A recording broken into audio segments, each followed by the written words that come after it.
આજે આપણે બેટ દ્વારકાની જેટી ઉપર આવ્યા છીએ, કારણ કે બેટ જવા માટે બેટ દ્વારકાની જે ઓખાની જેટી છે, આ જેટીનો ઉપયોગ કરી અને બહારથી જે યાત્રિકો આવે છે તે આ જેટી ઉપર જે બોટ આવે છે એ બોટ મારફતે બેટ દ્વારકા પહોંચે છે। આ લગભગ 150ની ઉપર, લગભગ 160થી 70 બોટ કાયમી માટે ઓખા જેટીથી બેટ જેટી ફેરીબોટ સર્વિસમાં ચાલે છે। હવે પ્રશ્ન આજે એ છે કે આજે બોટ માલિકો, બોટના જે કર્મચારીઓ છે તે ઓખા જેટી ઉપર એકઠા થયા છે। કારણ એ છે કે સરકાર તરફથી ઓચિંતાનો કોઈપણ જાતના વિશ્વાસમાં લીધા વગર, કોઈપણ જાતની જાણકારી વગર આ બોટ માલિકો ઉપર બર્થ ચાર્જ અને બીજા ચાર્જ 10 ગણા, 15 ગણા, 20 ગણા વધારી દીધા છે। અને બોટ માલિકોને આજે કાગળ આપવામાં આવેલ છે કે આ ચાર્જ તમે ભરશો તો જ બોટ ચલાવવામાં આવશે। આ બોટ માલિકોનું કહેવું છે કે ભાઈ આ પરિસ્થિતિની અંદર અત્યારે 164 બોટ છે અને આખા વર્ષની અંદર જે ટ્રાફિક રહે છે એમાં એક બોટનો લગભગ 3 થી 4 વખત મહિનામાં વારો આવે છે। તો આ બોટ માલિકોનું શું કહેવું છે, આ બોટના જે સંચાલકો છે, તેમના પ્રતિનિધિ છે, તેમની પાસેથી આપણે જાણીએ કે આજનો જે આ પ્રશ્ન છે। આપણી સાથે અનુભા છે।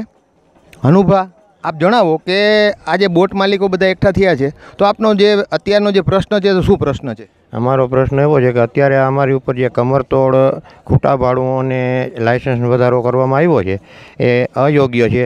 કારણ કે આટલા પૈસા અમે કોઈ હિસાબે ભરી શકીએ એમ નહીં। અત્યારે અહીંયા જે પેસેન્જરો ચાલે છે તે સિઝનમાં ચાલતા હોય છે, પણ ખરેખર દર મહિનાની અંદર અમારા 4 થી 5 જ વારા આવે। વારા સિસ્ટમથી અહીંયા બોટો ચાલે છે। 164 બોટો છે જે વારા સિસ્ટમથી ચાલે તો એક મહિનાની અંદર 4 થી 5 વારા આવે અને એની આવક 100 માણસની કેપેસિટીની જો બોટ હોય તો ₹4000 થાય।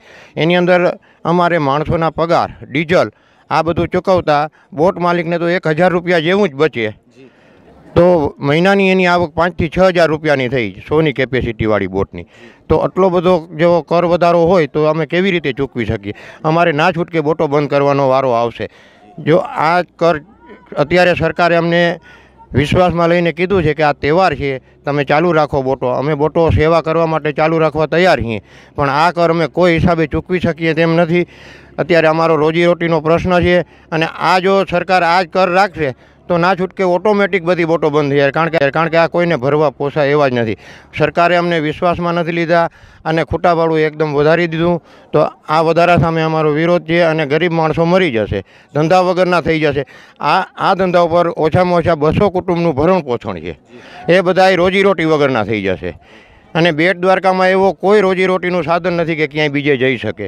તો સરકારને ખાસ વિનંતી છે કે ગરીબ માણસો સામે જોઈ અને દયા દ્રષ્ટિએ તો દયા દ્રષ્ટિએ ખરેખર તો અમે સેવા કરીએ છીએ। અત્યારે જે કાંઈ ₹20 ભાડું ચાલે છે એની અંદર અમારી પાસે બોટ માલિકો પાસે કાંઈ નથી બચતું। તો દયા દ્રષ્ટિએ જો સરકાર સમજે અને જે જૂનું ખૂટા ભાડું છે એ ચાલુ રાખે તો વધારે સારું।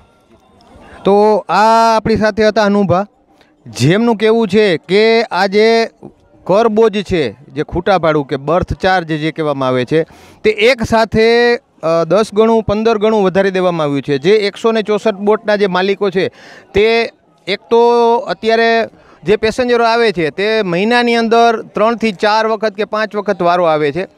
આ સામે અત્યારે જેમ મનુભાઈ જણાવ્યું તેમ એમની જે આવક છે તે ખર્ચ અને આવક વચ્ચે કાંઈ બહુ વધે એવી પરિસ્થિતિ નથી।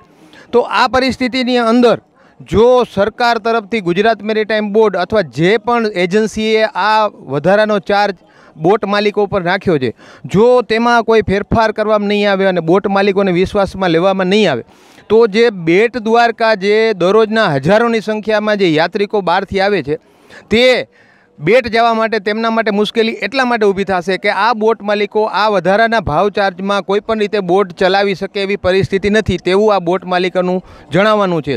બેટ એક મહત્ત્વનું સ્થાન એટલે છે કે બેટમાં અનેક ધર્મોના સ્થાન આવેલા છે। દર વર્ષે લાખોની સંખ્યામાં હિન્દુ, મુસ્લિમ, શીખ તમામ સંપ્રદાયના જે ધર્મ તીર્થ સ્થાન ત્યાં છે તેના હિસાબે દર વર્ષે લાખો લોકો બેટની મુલાકાતે જાય છે।